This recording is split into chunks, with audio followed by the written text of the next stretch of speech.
ಇಂದಿನ ಸಭೆಯಲ್ಲಿ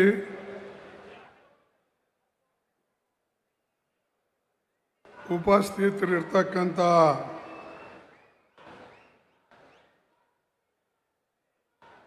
ಕರ್ನಾಟಕ ರಾಜ್ಯದ ಮುಖ್ಯಮಂತ್ರಿಗಳಾದ ಶ್ರೀ ಡಿ.ಕೆ. ಶಿವಕುಮಾರ್ ಅವರೇ, ಮಾಜಿ ಮುಖ್ಯಮಂತ್ರಿಗಳು ಮತ್ತು ವಿಶೇಷವಾಗಿ ಕರ್ನಾಟಕ ರಾಜ್ಯವನ್ನು ಮುಂದೆ ತೆಗೆದುಕೊಂಡು ನಡೆದಂಥ ಹಿರಿಯ ಮುಖಂಡರಾದ ಶ್ರೀ ಸಿದ್ದರಾಮಯ್ಯನವರೇ, ಇವತ್ತು ಅಧಿಕಾರವನ್ನು ವಹಿಸ್ಕೊಳ್ತಾ ಇರ್ತಕ್ಕಂಥ ಕಾಂಗ್ರೆಸ್ ಅಧ್ಯಕ್ಷರಾಗಿ ಶ್ರೀ ಬಿ.ಕೆ. ಹರಿಪ್ರಸಾದ್ ಅವರೇ, ನಮ್ಮ ಇನ್ಚಾರ್ಜ್ ಜನರಲ್ ಸೆಕ್ರೆಟರಿ ಮತ್ತು ವಿಶೇಷವಾಗಿ ಕರ್ನಾಟಕದ ಉಸ್ತುವಾರಿ ನೋಡ್ಕೊಳ್ತಾ ಇರ್ತಕ್ಕಂಥ ಶ್ರೀ ರಣದೀಪ್ ಸಿಂಗ್ ಸುರ್ಜೇವಾಲಾಜಿಯವರೇ, ಹಿರಿಯರಾದ ಶ್ರೀ ಮಾಜಿ ಮುಖ್ಯಮಂತ್ರಿಗಳಾದ ವೀರಪ್ಪ ಮೊಯ್ಲಿ ಅವರೇ, ವೇದಿಕೆ ಮೇಲೆ ಕುಳಿತಂಥ ಎಲ್ಲ ಮಂತ್ರಿಮಂಡಲದ ಸದಸ್ಯರೇ ಹಾಗೂ ಮಾಜಿ ಮಂತ್ರಿಗಳೇ, ಪಾರ್ಲಿಮೆಂಟ್ ಸದಸ್ಯರೇ, ಪ್ರಮುಖ ನಾಯಕರೇ, ಮಾಜಿ ಕಾಂಗ್ರೆಸ್ ಪಾರ್ಟಿಯ ಅಧ್ಯಕ್ಷರೇ, ಶಾಸಕ ಮಿತ್ರರೇ ಹಾಗೂ ಇಲ್ಲಿ ನೆರೆದಂಥ ನಮ್ಮ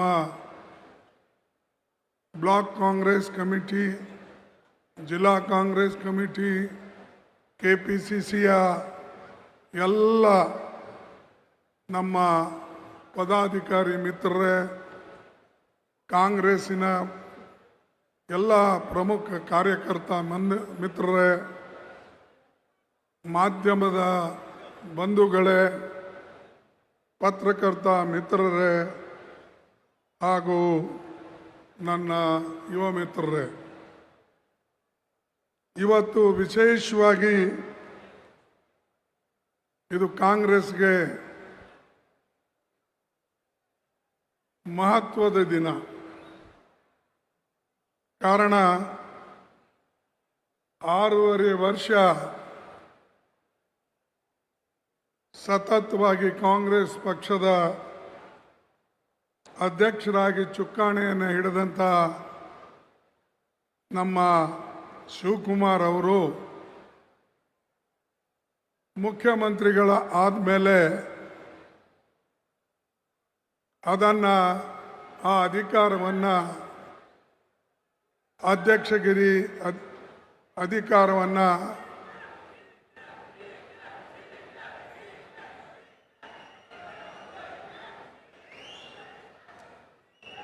ಆಯ್ತಾ, ಇದಿಷ್ಟು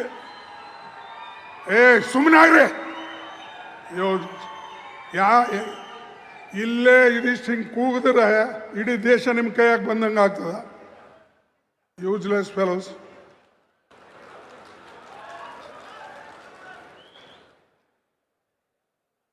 ಯಾವಾಗಲೂ ಇದು ಕಾಂಗ್ರೆಸ್ ಪಕ್ಷದ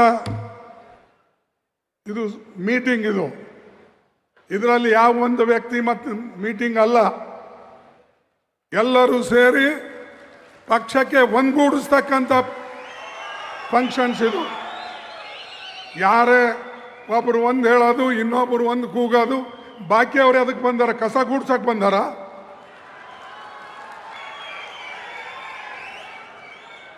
ಬಂಧುಗಳೇ, ನೆನಪಿಡಿ, ಯಾವಾಗಲೂ ಕೂಡ ಶಿಸ್ತು ಪಕ್ಷಕ್ಕೆ ಬೇಕು. ಇಲ್ಲಿ ವ್ಯಕ್ತಿ ಪೂಜೆ ನಡೆಯೋದಿಲ್ಲ, ಯಾರೆಷ್ಟೇ ದೊಡ್ಡವರಿರಲಿ. ನಾನು ನೋಡಿದ್ದೀನಿ, ನನ್ನ 58 ವರ್ಷದ ರಾಜಕೀಯದಲ್ಲಿ ಏರುಪೇರುಗಳು ನೋಡಿದ್ದೇನೆ. ಮತ್ತು ಅನೇಕ ನಾಯಕರು ಕಾಂಗ್ರೆಸ್ಲಿಂದ ಆಗಿದ್ದಾರೆ ಹೊರತಾಗಿ ಅವರ ಕೊಡುಗೆ ಕಾಂಗ್ರೆಸ್ ಕಡಿಮೆ ಇದ್ರೂ ಕೂಡ ಅವರಿಗೆ ಕಾಂಗ್ರೆಸ್ ಹೆಚ್ಚಿನ ಶಕ್ತಿಯನ್ನು ಕೊಟ್ಟಿದೆ. ಅದಕ್ಕಾಗಿ ಸ್ವಲ್ಪ ಶಾಂತವಾಗಿ ನೀವು ಕೇಳಿ. ಯಾಕಂದ್ರೆ ಇದು ನಮ್ಮ ಮೀಟಿಂಗು, ನಾವೆಲ್ಲರೂ ಕೂಡಿ ಪಕ್ಷವನ್ನು ಕಟ್ಟತಕ್ಕಂಥ ಮೀಟಿಂಗು. ಅದಕ್ಕೆ ದಯವಿಟ್ಟು ಯಾರು ಮಧ್ಯದಲ್ಲಿ ಕೂಗಕ್ಕೆ ಹೋಗಬೇಡಿ. ಯಾರೇ ನೀವು ಕೂಗಿದ್ರೂ ಕೂಡ ಆ ಫುಟೇಜ್ ಇರ್ತದೆ, ನಾನು ಡಿಸಿಪ್ಲಿನರಿ ಆಕ್ಷನ್ ತಗೊಳ್ತೀನಿ. ಬಂಧುಗಳೇ, ಇವತ್ತು ಇದು ಬಹಳ ಅತ್ಯಂತ ಮಹತ್ವದ ಸಭೆ. ಇದಕ್ಕೆ ಶಿವಕುಮಾರ್ ಅವರು ಸಾಕಷ್ಟು ಸೇವೆಯನ್ನು ಸಲ್ಲಿಸಿ ಪಕ್ಷ ಕಟ್ಟಿ, ವಿಶೇಷವಾಗಿ ಬೀದರಿಂದ ಮೈಸೂರುವರೆಗೆ, ಬೆಳಗಾವಿಯಿಂದ ಕೋಲಾರವರೆಗೆ ಅಡ್ಡಾಡಿ ಎಲ್ಲರನ್ನ ಒಗ್ಗೂಡಿಸಿ ತೆಗೆದುಕೊಂಡು ಹೋಗಿ ಪಕ್ಷಕ್ಕೆ ಒಂದು ಶಕ್ತಿ ತುಂಬತಕ್ಕಂಥ ಕೆಲಸ ಅವರು ಮಾಡಿದ್ರು. ಅದೇ ರೀತಿಯಾಗಿ ಸರ್ಕಾರದಲ್ಲಿ ಸಿದ್ದರಾಮಯ್ಯನವರು ತನ್ನ ಎಲ್ಲ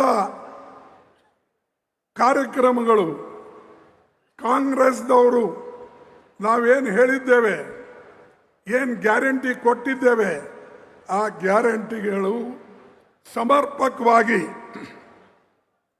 ಇಬ್ಬರೂ ಸೇರಿ ನೆರವೇರಿಸಿದ್ದಕ್ಕಾಗಿ ನಮ್ಮ ಸರ್ಕಾರ ಅಧಿಕಾರಕ್ಕೆ ಪುನಃ ಬಂತು. ಮುಂದೂ ಕೂಡ ಇದೇ ರೀತಿಯಾಗಿ ನಾವು ಮಾಡಿದ್ರೆ ಪುನಃ ನಮ್ಮ ಸರ್ಕಾರ ಬರ್ತದೆ ಅನ್ನತಕ್ಕಂಥ ಮಾತನ್ನು ನಾನು ನಿಮ್ಗೆ ಹೇಳಕ್ಕೆ ಇಚ್ಛೆ ಪಡ್ತಾ ಇದ್ದೇನೆ. ಎರಡನೇದಾಗಿ, ಇವತ್ತು ನಮ್ಮ ಮುಂದೆ ಅನೇಕ ದೊಡ್ಡ ದೊಡ್ಡ ಪ್ರಶ್ನೆಗಳಿವೆ. ವಿಶೇಷವಾಗಿ ಇವತ್ತು ಬೆಲೆ ಏರಿಕೆ, ಇನ್ಫ್ಲೇಷನ್ ಇಡೀ ದೇಶದಲ್ಲಿ ಬೆಲೆ ಏರ್ತಾನೆ ಇವೆ. ಪ್ರತಿಯೊಂದು ಅವಶ್ಯ ವಸ್ತುಗಳ ಬೆಲೆಗಳು, ಮಕ್ಕಳಿಗೆ ಬೇಕಾದ ಪಠ್ಯಪುಸ್ತಕಗಳು, ಗ್ಯಾಸು,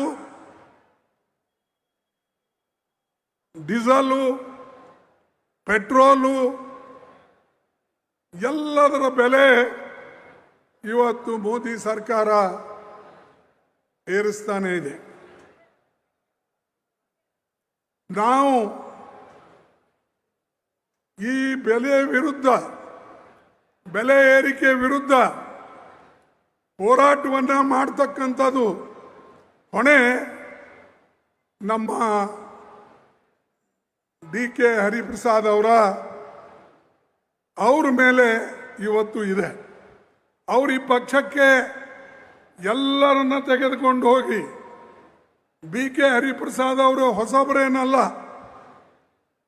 ಅವರು ಸಾಮಾನ್ಯ ಒಂದು ಕಾರ್ಯಕರ್ತನಿಂದ ಇವತ್ತು KPCC ಅಧ್ಯಕ್ಷ ಸ್ಥಾನಕ್ಕೆ ಬಂದಿದ್ದಾರೆ. ಅನೇಕ ಜನರಲ್ ಸೆಕ್ರೆಟರಿ, ಜಾಯಿಂಟ್ ಸೆಕ್ರೆಟರಿ ಆಗಿ ದೇಶದಲ್ಲಿ ಎಲ್ಲ ರಾಜ್ಯದಲ್ಲೂ ಕೂಡ ಅಡ್ಡಾಡಿ ಕೆಲಸ ಮಾಡಿದ್ದಾರೆ. ಅದಕ್ಕಾಗಿ ಈ ಸಲ ನಾವು ಕಾಂಗ್ರೆಸ್ ಕಾರ್ಯಕರ್ತರನ್ನ, ಕಾಂಗ್ರೆಸ್ ನಾಯಕತ್ವವನ್ನು ಯಾರು ಪಕ್ಷವನ್ನು ಕೆಳಗಿಂದ ಕಟ್ಕೊಂಡು ಬಂದಿದ್ದಾರೋ, ಯಾರು ನೋಡಿದಾರೋ, ಯಾರು ಕಾಂಗ್ರೆಸ್ ಕಾರ್ಯಕರ್ತರನ್ನ ಗುರುತಿಸ್ತಾರೋ ಯಾರು ವಿಶೇಷವಾಗಿ ಪಕ್ಷದ ತತ್ವಗಳನ್ನು ತನ್ನ ಜೀವನದಲ್ಲಿ ಅಳವಡಿಸಿಕೊಂಡು ಅನುಷ್ಠಾನಕ್ಕೆ ತರ್ತಾರೋ ಅಂಥ ವ್ಯಕ್ತಿ ಕೈಯಲ್ಲೇ ಕೊಡಬೇಕು ಅಂತ ಹೇಳಿ ಇವತ್ತು BK ಹರಿಪ್ರಸಾದ್ ಅವ್ರ ಕೈಯಲ್ಲಿ ನಾವು ಕೊಟ್ಟಿದ್ದೇವೆ. ಇದು ಒಂದು ವರ್ಗಕ್ಕೆ ಸೀಮಿತ ಇಲ್ಲ, ಇದು ಕಾರ್ಯಕರ್ತರಿಂದ ಹೊರ ಹೊಮ್ಮುತ್ತ ಒಬ್ಬ ನಾಯಕ, ಅವನಿಗೆ ಈ ಕೆಲಸವನ್ನು ವಹಿಸಿದ್ದೇವೆ. ಅದರ ಜೊತೆಯಲ್ಲೇ ಯುವಕರು ಮುಖ್ಯಮಂತ್ರಿಗಳಿದ್ದಾರೆ. ಯುವಕರೇನಿಲ್ಲ, ಈಗ ಅವ ಮುತ್ತೆ ಆಗ್ಬಿಟ್ಟಾನ, ಯಾಕಂದ್ರೆ ಅವನಿಗೂ ಮೊಮ್ಮಗಳ, ಅದಕ್ಕೆ ನಾವು ಯುವಕರಂತ ಹೇಳಂಗಿಲ್ಲ. ಆದರೆ ಯುವಕರಂಗೆ ಕಾಣ್ತಾರೆ, ಯುವಕರಂಗೆ ನಡೀತಾರೆ, ಅದಕ್ಕೆ ನೀವೆಲ್ಲ ಯುವಕರು ಅಂತೀರಿ. ಅದಕ್ಕೆ ಅವರು ಅವ್ರ ಜೊತೆಯಲ್ಲೇ ಇದ್ದಾರೆ. ಹೆಚ್ಚು ಕಡಿಮೆ ಸಮವಯಸ್ಸಿದವರೇ ಇಬ್ಬರು ಇದನ್ನ ಇದ್ದಾರೆ. ಅವ್ರಿಗೆ ಮಾರ್ಗದರ್ಶನ ಕೊಡೋಕ್ಕೆ ಈ ವೇದಿಕೆ ಮೇಲೆ ಕುಳಿತಂಥ ಎಲ್ಲ ನಾಯಕರಿದ್ದಾರೆ, ಹಿರಿಯ ನಾಯಕರು. ಸುರ್ಜೇವಾಲಾ ಅವರು ಇದ್ದಾರೆ. ಅದಕ್ಕೆ ನಾವು ಇಂಥ ವ್ಯಕ್ತಿಗಳ ಕೈಯಲ್ಲಿ ಇವತ್ತು ಕೊಟ್ಟಿದ್ದೇವೆ. ಬಹುಶಃ ನಮ್ಮ ಪುನಃ ಸರ್ಕಾರ ತರ್ತಕ್ಕಂಥ ಇದರಲ್ಲಿ ಹಾಗೂ ಅಖಿಲ ಭಾರತೀಯ ಕಾಂಗ್ರೆಸ್ ಕಮಿಟಿ ಒಂದೇ ಅಲ್ಲ, ನಾಳೆ ಬರ್ತಕ್ಕಂಥ ಪಾರ್ಲಿಮೆಂಟ್ ಚುನಾವಣೆಗೂ ಕೂಡ ನಮಗೆ ಶಕ್ತಿ ಕೊಡ್ತಾರೆ ಅಂತಕ್ಕಂಥದ್ದು ನಾನು ನಂಬಿದ್ದೇನೆ. ಯಾಕಂದರೆ ಡೆಲ್ಲಿಯಲ್ಲಿ ನಾವು ಬರದೇ ಹೋದರೆ ಈ RSS BJP ಮೋದಿ ಇವರು ದೇಶವನ್ನು ಹಾಳು ಮಾಡೋಕ್ಕೆ ಏನು ಪ್ರಯತ್ನ ಮಾಡ್ತಾ ಇದ್ದಾರೆ, ಇವರು ಹೋಗೋದಿಲ್ಲ. ಇವ್ರಿಗೆ ನೀವು ಮನೆಗೆ ಕಳಿಸ್ಬೇಕಾದ್ರೆ ನೀವು ಮನಸ್ಸು ಮಾಡಬೇಕು. ನಮ್ಮ ಕಾರ್ಯಕರ್ತರು, ಮುಖಂಡರು, ನಾಯಕರು, ಇದು ಎಲ್ಲರೂ ಕೂಡ, ಯಾಕಂದ್ರೆ ಇದರ ಪರಿಣಾಮ ಹೆಣ್ಮಕ್ಕಳ ಮೇಲೆ ಬೀಳ್ತಾ ಇದೆ, ಯುವಕರ ಮೇಲೆ ಬೀಳ್ತಾ ಇದೆ. ಅದಕ್ಕಾಗಿ ಹೇಳಿದ ಇನ್ಫ್ಲೇಷನ್ ಇದು ಮೋದಿ ಅವ್ರ ಕೊಡುಗೆ. ಅನ್ಎಂಪ್ಲಾಯ್ಮೆಂಟ್ ಇದು ಮೋದಿ ಅವ್ರ ಕೊಡುಗೆ. ಮೊದಲ ಅಧಿಕಾರಕ್ಕೆ ಬರುವಾಗ ಹೇಳ್ದ, ಬಂದ ಮೇಲೆ 2 ಕೋಟಿ ನೌಕರಿ ನಾನು ಪ್ರತಿ ವರ್ಷ ಕೊಡ್ತೀನಿ ಅಂದ. ಕೊಟ್ರ 2 ಕೋಟಿ? ಯಾಕೆ ಇವತ್ತು BJP ಯುವಕರು ಅಥವಾ AVP ಅವ್ರದ್ದು ಅವ್ರು ಯಾಕೆ ಕೇಳೋದಿಲ್ಲ? ನಮ್ಮ ಸರ್ಕಾರದಲ್ಲಿದ್ದಾಗ ಏನಾರ ಒಂದು ಸಣ್ಣ ಗ್ಯಾಸ್ ಪ್ರೈಸ್ ಏರಿದ್ರೆ ಅಥವಾ ನಮ್ಮ ಕಮರ್ಷಿಯಲ್ ಗ್ಯಾಸಿನ ಪ್ರೈಸ್ ಏರಿದ್ರೆ ಅಥವಾ ಎಸೆನ್ಷಿಯಲ್ ಕಮ್ಯಾಡಿಟೀಸ್ ಪ್ರೈಸ್ ಏರಿದ್ರೆ ಬೀದಿಗೆ ಬರ್ತಿದ್ರು ಝಂಡಾ ಹಿಡ್ಕೊಂಡು. ಈಗ ಎಲ್ಲಿ ಹೋಗಿವೆ ಅವ್ರ ಝಂಡಾಗಳು? ಎಲ್ಲಿದ್ದಾರೆ BJPದವರು? ಯಾಕೆ ಹೋರಾಟ ಮಾಡ್ತಾ ಇಲ್ಲ? ಯಾಕಂದ್ರೆ ಅವರು ಬಡವರ ಮೇಲೆ ದಬ್ಬಾಳಿಕೆ ಮಾಡಬೇಕು ಅನ್ನತಕ್ಕಂಥದ್ದೇ ಅವ್ರ ಇಚ್ಛೆ. ಅದು ಅಲ್ಲದೆ ಸಾವಿರಾರು ವರ್ಷದಿಂದ ಏನು ಅವರು ಆಳ್ಕೊಂಡು ಬಂದಿದ್ದಾರೆ.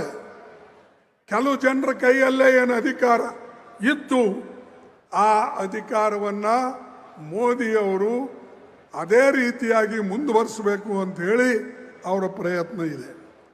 ಅದಕ್ಕೆ RSS ಅವರಿಗೆ ಅಷ್ಟು ಸಪೋರ್ಟ್ ಮಾಡೋದು, ಅದಕ್ಕೆ ಅವರಿಗೆ AVP ಸಪೋರ್ಟ್ ಮಾಡೋದು. ಇವರು ಇಂಥ ಒಂದು ಇವತ್ತು ಸುಳ್ಳುಗಾರರು ಮತ್ತು ಇವರು ವಿಶೇಷವಾಗಿ ಹಣದುಬ್ಬರದಲ್ಲಿ ವಿಫಲರಾಗಿದ್ದಾರೆ. ಆಮೇಲೆ ರಾಜಕೀಯ ಉದ್ಯೋಗಗಳ ನಮ್ಮ ನೀವೇ ಹೇಳಿ, ನೆಹರೂಜಿ ಅವ್ರ ಕಾಲದಲ್ಲಿ ದೊಡ್ಡ ದೊಡ್ಡ ಕಾರ್ಖಾನೆಗಳು ಕಟ್ಟಿ ಲಕ್ಷಾಂತರ ಜನರಿಗೆ ನೌಕರಿ ಕೊಟ್ಟರು, ಎಂಪ್ಲಾಯ್ಮೆಂಟ್ ಕೊಟ್ಟರು. ನಮ್ಮ ಬೆಂಗಳೂರದಲ್ಲೇ ನೋಡಿ, ಮೊದಲ HAL ಇತ್ತು, HMT ಈಗೂ ಇದೆ, BEL BHEL ಇಂಥವೆಲ್ಲ ಇತ್ತು. ಲಕ್ಷಾಂತರ ಜನ ನೌಕರಿ ಮಾಡ್ತಾ ಇದ್ದಾರೆ. ಅದು ನೆಹರೂಜಿ ಅವ್ರ ಕಡೆಯಿಂದ. ಮೋದಿ ಅವರು ಏನಾದರೂ ಇಂಥ ಕೊಡುಗೆ ಕರ್ನಾಟಕ ಕೊಟ್ಟಿದಾರ ಅಂತ ಹೇಳಿ ಕೇಳಿ ಅವರಿಗೆ. ಏನು ಕೊಟ್ಟಿದ್ದಾರೆ ಮೋದಿ ಅವರು ಕರ್ನಾಟಕಕ್ಕೆ?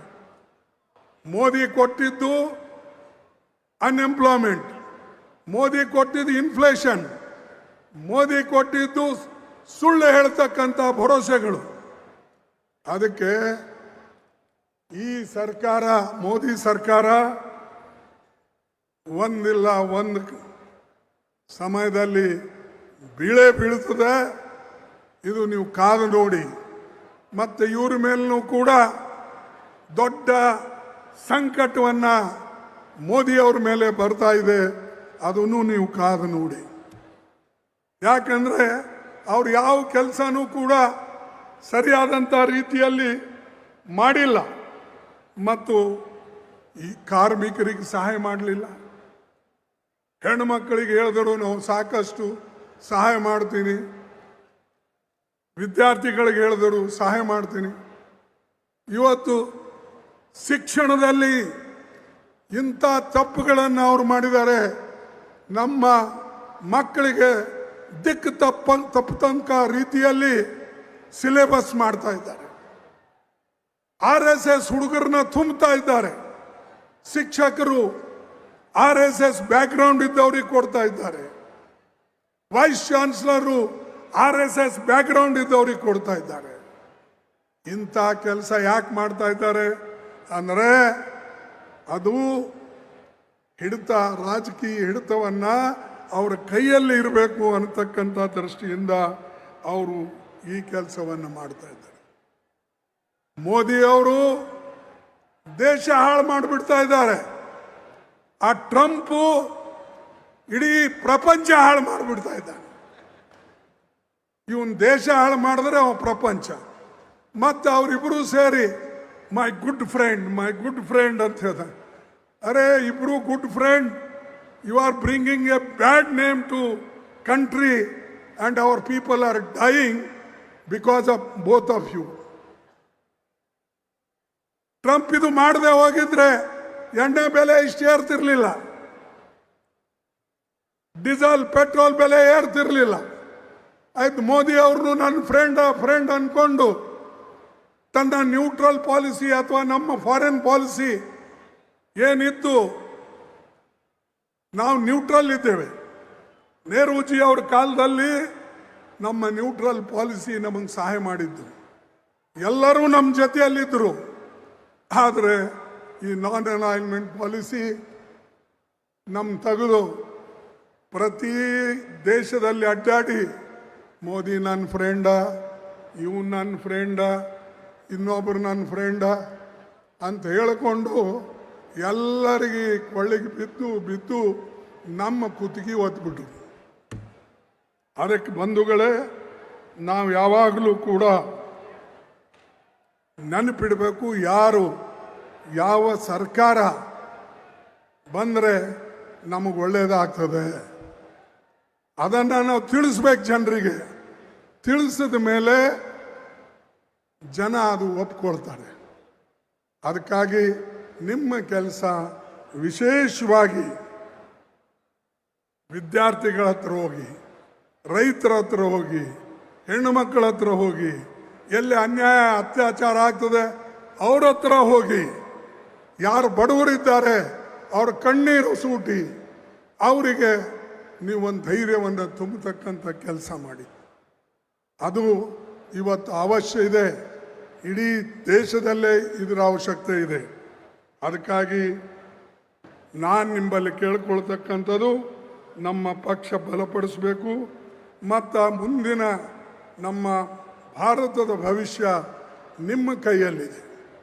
ನೀವೆಲ್ಲ ಯಂಗ್ಸ್ಟರ್ಸು, ನೀವು ಒಂದು ತತ್ವದ ಆಧಾರದ ಮೇಲೆ ಪಕ್ಷ ನಿಷ್ಠೆ ಇಟ್ಕೊಂಡು ಕೆಲಸ ಮಾಡಿದರೆ ಖಂಡಿತವಾಗಿ ಮುಂದಿನ ಪೀಳಿಗೆ ಭವಿಷ್ಯ ಒಳ್ಳೆಯದಾಗ್ತದೆ. ನಾವೇ ಪಕ್ಷದ ತತ್ವಗಳು ಬಿಟ್ಟು ಅಥವಾ ನಮ್ಮ ಐಡಿಯಾಲಜಿ ಬಿಟ್ಟು ನಮಗೆ ಹೇಗೆ ಬೇಕು ಹಾಗೆ ನಡ್ಕೊಂಡ್ರೆ ಮುಂದಿನ ಜನರೇಷನ್ ನಿಮಗೆ ಕ್ಷಮಿಸೋದಿಲ್ಲ. ದೇಶದಲ್ಲೂ ಅದೇ ಏನಾಗಿದೆ. ಮೊದಲ ರಥಯಾತ್ರೆ ಮಾಡಿದ್ರು ಯಾರು, ಅದಾನಿಯವರು, ಅಡ್ವಾಣಿಯವರು.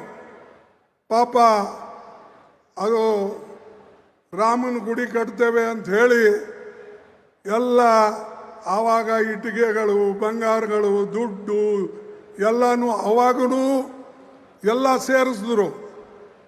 ಆದ್ರೆ ಅದ್ರ ಲೆಕ್ಕ ಯಾರೂ ಕೊಡಲಿಲ್ಲ. ಅದು ಎಲ್ಲಿ ಹೋಯ್ತೋ ಗೊತ್ತಿಲ್ಲ. ಈಗ ರಾಮ ಮಂದಿರ ಕಟ್ಟಾದ ಮೇಲೂ ಕೂಡ ಅಲ್ಲಿಂದ ಕಳ್ಳತನ ಆಗ್ತಾ ಇದೆ. 5,000 ಕೋಟಿಯಷ್ಟು ದುಡ್ಡು ಅಲ್ಲಿಂದ ಪೋಲಾಗಿದೆ ಅನ್ನತಕ್ಕಂಥ ರಿಪೋರ್ಟು ಬರ್ತಾ ಇದೆ. ಪೂಜಾರಿನೇ ದುಡ್ಡು ಹೊಡಿತಾ ಇದ್ದಾರೆ. ರಾಮ್ ನಾಮ್ ಜಪೋ ಪರಾಯ ಮಾಲ್ ಅಪ್ನಾ. ರಾಮನ ಹೆಸರು ತಗೊಳ್ಳೋದು, ರಾಮನ ಹೆಸರಿನ ಮೇಲೆ ಲೂಟಿ ಮಾಡೋದು. ಕೋಟ್ಯಾಂತರ ರೂಪಾಯಿ ಲೂಟಿ ಮಾಡಕ್ ನೀವು ದೇವರ ಗುಡಿ ನಿರ್ಮಾಣ ಮಾಡಿರ. ಅದು ಉದ್ಘಾಟನೆ ಯಾರ ಕೈಲಿಂದ ಆಗಿದೆ? ಮೋದಿ ಅವ್ರ ಕೈಯಿಂದ. ನಾನು ನೋಡಿಲ್ಲಪ್ಪ. ಅನೇಕ ಗುಡಿಗಳು ಕಟ್ತಾರೆ. ಈ ಯಾರೋ ಪವಿತ್ರ ಹಸ್ತದಿಂದ ಕೈಯಿಂದ ಸ್ವಾಮಿಗಳಾಗಲಿ ಅಥವಾ ಯಾರು ಅತ್ಯಂತ ಪ್ರಾಮಾಣಿಕವಾಗಿ ತನ್ನ ಜೀವನದಲ್ಲಿ ನಡ್ಕೊಂಡು ಹೋದಂಥ ಪೂಜ್ಯ ವ್ಯಕ್ತಿಗಳ ಕೈಯಲ್ಲಿ ಗುಡಿಗಳ ಉದ್ಘಾಟನೆ ಆಗ್ತವೆ. ಈ ಮಾರಾಯ ಪ್ರಧಾನಮಂತ್ರಿ ಆಗಿ ಆ ಗುಡಿ ಉದ್ಘಾಟನೆನೂ ತಾನೇ ಮಾಡ್ದ, ಆ ಸ್ಥಾಪನೆನೂ ತಾನೇ ಮಾಡ್ದ, ಕತ್ರಿ ಹಚ್ಚಿ ಬಾಗಿಲೂ ತಾನೇ ಉದ್ಘಾಟನೆ ಮಾಡ್ದ. ಈಗ ಬಹುಶಃ ಅಲ್ಲಿನ ಹುಂಡಿಯಲ್ಲಿ ದುಡ್ಡುಗಳು ಹೋಗ್ತಾ ಇವೆ. ಏನು ಇವ್ರು ಶಿಷ್ಯರು ಮಾಡ್ತಾ ಇದ್ದಾರೋ ಮತ್ತಾರು ಮಾಡ್ತಾ ಇದ್ದಾರೋ ಅನ್ನತಕ್ಕಂಥದ್ದು ಅದರ ತನಿಖೆ ಆಗಲೇಬೇಕು. SIT ಕೂಡಿಸ್ಬೇಕು. ಏನು ಅಲ್ಲಿ ಯೋಗಿ ಹೇಳಿದ್ದಾರೆ, ಏನಂತ ಹೇಳಿದ್ದಾರೆ? ರಾಮ ಮಂದಿರಕ್ಕಾಗಿ 500 साल लगे राम मंदिर के लिए। 15 दिन में मैं उसका हिसाब लूंगा, कौन क्या करे। अरे 15 दिन क्यों लगते भाई तुमको?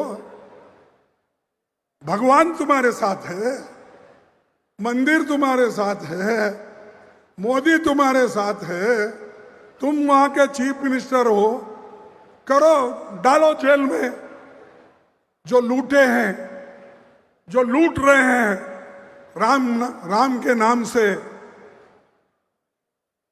ಇದು ಮಾಡ್ತಾ ಇಲ್ಲ. ಅವ್ರು ಏನ್ ಮಾಡಿದ್ರು ನಡೆದು ಹೋಗ್ತದೆ. ಕಳ್ಳತನ ಮಾಡಿದ್ರು ಮಾಫ್, ದುಡ್ಡು ತಿಂದ್ರು ಮಾಫ್. ಆಮೇಲೆ ದೇವ್ರ ಹೆಸರ ಮೇಲೆ ನೀವೆಲ್ಲರೂ ಓಟ್ ಕೊಟ್ರಿ. ನೀವಂದ್ರೆ ನೀವಲ್ಲ, ಇಡೀ ದೇಶದಾಗೆ ರಾಮ ಮಂದಿರ ಮೇಲೆ ಓಟ್ ಕೊಟ್ರು, ಧರ್ಮದ ಹೆಸರಿನ ಮೇಲೆ ಓಟ್ ಕೊಟ್ಟರು. ಆದರೆ ಇವರು ಧರ್ಮವನ್ನ ಉಳಿಸ್ಕೊಂಡು ಹೋಗ್ತಾ ಇದ್ದಾರಾ? ಧರ್ಮದ ಹೆಸರಿನಲ್ಲಿ ಈ ದೇಶದಲ್ಲಿ ಲೂಟಿ ಆಗ್ತಾ ಇದೆ. ಧರ್ಮದ ಹೆಸರಿನಲ್ಲಿ ಬಡವರನ್ನ ತುಳಿತಾ ಇದ್ದಾರೆ. ಧರ್ಮದ ಹೆಸರಿನಲ್ಲಿ ನಮ್ಮ ವಿದ್ಯಾರ್ಥಿಗಳಿಗೆ ತುಳಿತಾ ಇದ್ದಾರೆ. ಧರ್ಮದ ಹೆಸರಿನಲ್ಲಿ ನಮ್ಮ ಬಡ ಜನರಿಗೆ ಇವತ್ತು ತೊಂದರೆ ಕೊಡ್ತಾ ಇದ್ದಾರೆ. ಇವತ್ತು ಎಕ್ಸಾಮಿನೇಷನ್, ಇವತ್ತು ನೀಟ್ ಎಕ್ಸಾಮಿನೇಷನ್ ಇದೆ. ನೀಟ್ ಎಕ್ಸಾಮಿನೇಷನ್ ಕಂಡಕ್ಟ್ ಮಾಡ್ತಾರೆ. ಯಾಕಪ್ಪ 2ನೇ ಸಲ ಮಾಡೋದಾಯ್ತು? ಅಂದ್ರೆ ನಿಮ್ಮ ಆಡಳಿತ ಸರಿಯಿಲ್ಲ. ಅದಕ್ಕಾಗಿ ರಾಹುಲ್ ಗಾಂಧಿ ಅವರು ಹೇಳಿದ್ರು, ಈ ಎಜುಕೇಶನ್ ಮಿನಿಸ್ಟರ್ ಅವರು ರಾಜೀನಾಮೆ ಕೊಡಬೇಕು. ಅವರ ವಿಫಲತೆಯಿಂದ, ಅವರ ವೈಫಲ್ಯದಿಂದಲೇ ಈ ನೀಟ್ ಎಕ್ಸಾಮಿನೇಷನ್ ಸರಿಯಾಗಿ ನಡೀಲಿಲ್ಲ. ನೀಟ್ ತಂದಿದ್ದಾಕೆ? ಬಡವರ ಮಕ್ಕಳಿಗೆ ಅನುಕೂಲ ಆಗಲಿ, ಎಲ್ಲ ಕಡೆ ಒಂದೇ ಎಕ್ಸಾಮಿನೇಷನ್ ಆಗಲಿ. ಯಾಕಂದರೆ ಪ್ರೈವೇಟ್ ಯೂನಿವರ್ಸಿಟಿಗಳಿವೆ, ಪ್ರೈವೇಟ್ ಕಾಲೇಜ್ಗಳಿವೆ. ಅವರೆಲ್ಲರೂ ತಮ್ಮ ಮನಸ್ಸಿಗೆ ಬಂದಂಗೆ ಎಕ್ಸಾಮ್ ಮಾಡ್ತಾರೆ, ಬೇರೆಯವ್ರಿಗೆ ಸಿಗೋದಿಲ್ಲ. ತಮಗೆ ಯಾರಿಗೆ ಬೇಕು ಅವ್ರಿಗೆ ಪಾಸ್ ಮಾಡ್ತಾರೆ, ಫಸ್ಟ್ ಕ್ಲಾಸ್ ಕೊಡ್ತಾರೆ, ಸೆಕೆಂಡ್ ಕ್ಲಾಸ್ ಕೊಡ್ತಾರೆ. ಆದರೆ ಎಲ್ಲರಿಗೆ ಒಂದೇ ಆಗಬೇಕು ಅಂತಕ್ಕಂಥ ದೃಷ್ಟಿಯಿಂದಲೇ ನಾವು ನೀಟನ್ನು ಆಗಲಿ ಅಂತ ಹೇಳಿ ಸುಮ್ಮನೆ ಬಿಟ್ಟಿವಿ. ಆದರೆ ನೀಟಿಗ ಇವರಿಗೆ ಎಕ್ಸಾಮಿನೇಷನ್ ಕಂಡಕ್ಟೇ ಮಾಡೋಕ್ಕಾಗಲ್ಲ. ನೀವು ಜನರಾಗೆ ವಿದ್ಯಾರ್ಥಿಗಳು ಇಷ್ಟೊಂದು ಪ್ರಯತ್ನ ಮಾಡಿ ಕಷ್ಟಪಟ್ಟು ಓದಿ ಯಾರು ಬರ್ತಾರೋ ಮುಂದೇನಾದರೂ ನಮ್ಮ ಮಕ್ಕಳಿಗೆ ಅನುಕೂಲ ಆಗಲಿ ಅಂತ ತಾಯಿ ತಂದೆ ಓದಿಸ್ತಾರೋ ಅವರಿಗೆಲ್ಲರಿಗೆ ಮೋಸ ಮಾಡಿದವ್ರು ಯಾರು? ಈ BJPದವರು. ಅವ್ರಿಗೆ ಮೋಸ ಮಾಡಿದವ್ರು ಯಾರು? ಈ ಶಿಕ್ಷಣ ಮಂತ್ರಿ ಪ್ರಧಾನವರು. ಇವ್ರು ರಾಜೀನಾಮೆ ಕೊಡಬೇಕು.